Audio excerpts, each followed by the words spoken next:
Steven rejoint le paléontologue belge Olivier Lambert, qui fouille le désert du Pisco depuis une dizaine d'années. Aussi incroyable que cela puisse paraître, ce désert était autrefois le fond de l'océan.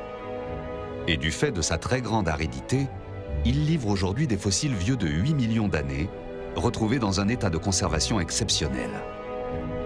Parmi eux, un grand nombre de dents de mégalodons, mais aussi toute la faune marine qui partageait les mêmes eaux.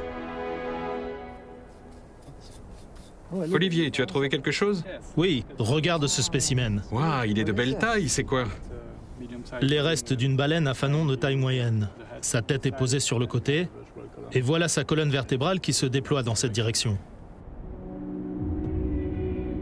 Est-ce qu'il y a beaucoup de baleines de ce type dans ce désert? C'est de loin l'espèce la plus répandue. On en trouve des centaines de spécimens ici. Cette baleine était de la bonne taille pour servir de repas à un mégalodon.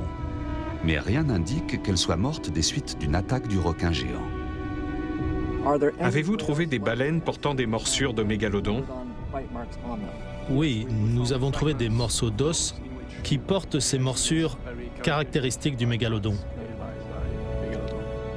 Certaines baleines retrouvées dans ce désert portaient des marques de morsures cicatrisées.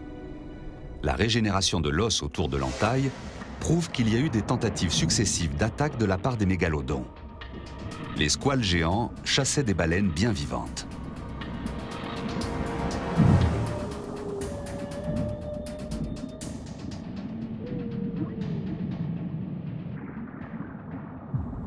Le mégalodon était donc bien un super prédateur, capable de s'attaquer aux plus grosses proies marines.